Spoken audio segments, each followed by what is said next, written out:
Hello, Your Black World. Shaquita Graham here of atechco.teachable.com. I have my great friend Nomalanga Mhlauli-Moses here from let me let you say it, Noma, successfulblackwoman.com, right? Yeah, successfulblackwoman.com. We've just been chatting this whole time, and because this is crazy what we're about to talk about. On The View, Whoopi Goldberg has some comments that she made about Jesse Williams' amazing speech, which I loved. I think Noma loved. It just kind of reminded me of a State of the Union address or something that a message to the grassroots like Malcolm X did. But anyway, we're going to listen to these comments by Whoopi Goldberg, and we're going to share our thoughts on this. Give me 1 second to share my screen here.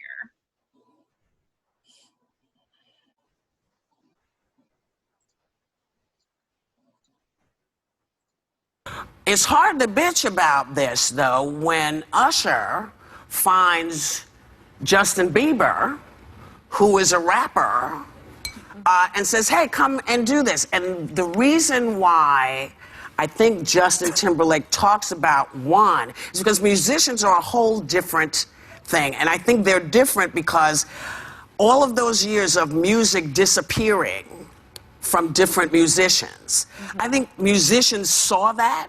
And so now they're listening to the music. It's the one language in the world where you don't have to know what's being said. You get the groove. So I think that there's a lot of appropriation going back and forth. The weave, okay? The weave doesn't look like this. The weave kind of looks like this. It does? Yeah, a lot of weaves look like this. So I just feel like if you're going to talk about appropriating and what's cool and what's not cool, we're all in deep doo-doo because we're doing it to each other constantly. But I don't... All right, that was enough. My head almost exploded just from that part. Noma, what did you think? Okay, so here's what really puzzled me. I watched this whole episode of The View, at least the Hot Topics. I watch the Hot Topics almost every day. And this is what stood out to me, okay? In Jesse Williams' speech, he must have run down in that short speech at least 20 things that are affecting Black people right now, okay? And one of the most serious ones is obviously the mass incarceration and the gunning down of young Black men, and not just young Black men, let's just say Black men, including little boys like Tamir Rice, okay? Those are some of the things that he said. He talked about some very critical and important issues that Black people are facing. And Whoopi Goldberg, I didn't mean to do that. Whoopi Goldberg picked one teeny bitty thing and talked about appropriation and then decided to defend Justin Timberlake and completely ignored all the great things that Jesse said. All she had to say was, oh yeah, that was a great speech, but I literally yesterday when I saw that, I just said, I am speechless with Whoopi Goldberg today. I am just speechless. I mean, on top of all of that, you said, Noma, which is so true. It's like, why do you want to zone in on appropriation and try to minimize his comments by talking about blonde hair and weaves? The bottom line is, regardless of other people from other cultures copy different things from each other, that's not the same thing as having a propaganda machine that has operated over the centuries to degrade the image of people for the sole purpose of genocide. Those are two different things. Like, how can you, and then as a Black woman, why wouldn't you want to focus on the real issues at hand here? And, you know, that, and the thing is that's a psychosis. It's like the white love psychosis, because you're sitting there on this panel with these white women, and you, as a Black person who is a coon, want to jump to their defense and make them feel comfortable. And that's why she's like, oh, in the weave, it looks more like this. And the white woman on there is like, yeah, explain it, you know, make us feel comfortable. That's not even the point. Yeah, the thing is, okay, she's the moderator, okay? But the one thing that I'm always hearing her saying is everybody on that panel is entitled to their view, okay? The show is called The View. So I'm having a hard time with even saying, okay, maybe she's doing that because she's trying to make everybody feel comfortable because she's the moderator, but she should still say her view. And as far as I can tell now, her view is that Jesse made a great speech or a good speech, whatever she said, but she has several issues with his speech. I don't know any person who can say it is wrong that when a little black boy walks down the street holding a toy gun, it is wrong for him to get shot down and killed. Okay, that's the first problem. The second problem is that the person who killed him gets to go home and eat a sandwich.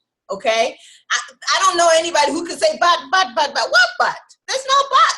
There's no but. And I don't understand. I'm just so confused, okay, about why she would think that there's a but. There's no but. There's nothing that Jesse Williams said that anybody can raise their hands about and say but. There are no buts.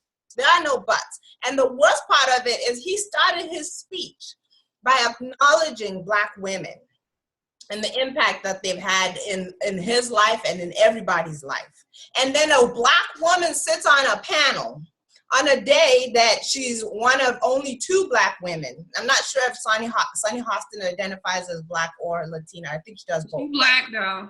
She does identify. She does embrace both identities. But my point is, Whoopi Goldberg, other than Sonny Hostin, is the only Black person sitting on that panel. And she's the one who says, oh, but. And that is so bothersome to me. And I really was speechless yesterday. And then I woke up with rage today. I mean, the thing about it is, the takeaway for me is, as Black people, we need to be on code.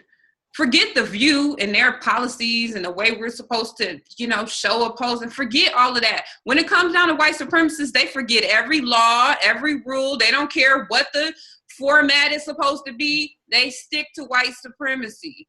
And as Black people, we need to understand that we need to be on code because our lives are at stake. You know what I'm saying?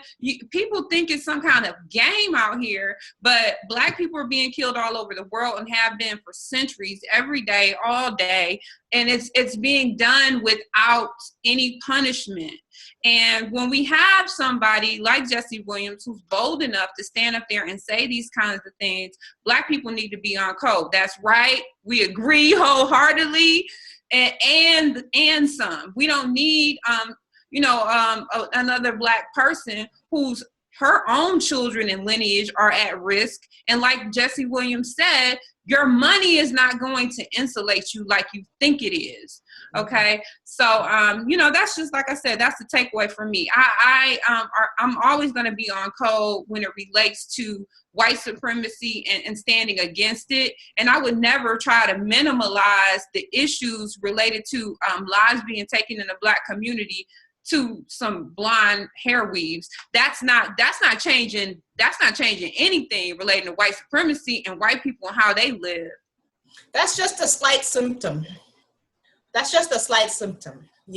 white supremacy. Right. It's a slight symptom of white supremacy. And I don't even know why she brought it up. That's what's so puzzling to me. Yeah, I know. But you said one thing that I thought was interesting. You said that having a lot of money is not going to insulate anybody.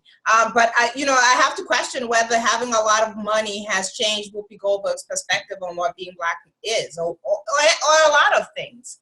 Because it seems like she's having one other experience, and other Black people are having this whole other experience.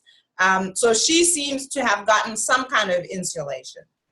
Well, what I mean by that is the ultimate wrath of genocide means genocide of Black people. And absolutely. That money is not going to stop her from being Black. She might be the last one to go in the oven or whatever it's going to be if Black people don't get it together, but her money is not going to stop that. And just like the differences that we see play out in music, those people have money, but at the same time, like Prince, Michael Jackson, they have money, but at the same time, white supremacy trumped all of that when it came to them taking that money and moving it to the next generation. Everything that Michael Jackson basically worked for now has reverted back into the hands of white people. And that's why it's so important not to generate all your money from white people. That's another takeaway. Right.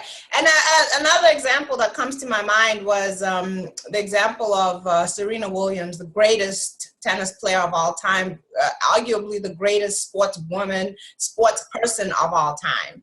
And somebody who was a mediocre tennis player compared to her, Maria Sharapova, a blonde-haired, blue-eyed woman, was making way more money than her. And the only time that Serena then went up to the number one female athlete in terms of income was when this one was suspended, when Maria Sharapova was suspended for taking drugs and still not winning in spite of taking drugs. And other people who took drugs or were accused of taking drugs, their titles were stripped and they spent time in jail, unlike Miss Sharapova. Nothing really happened to her except a little, a little bit of cash was taken from her and she got a little suspension or whatever, but business as usual after that.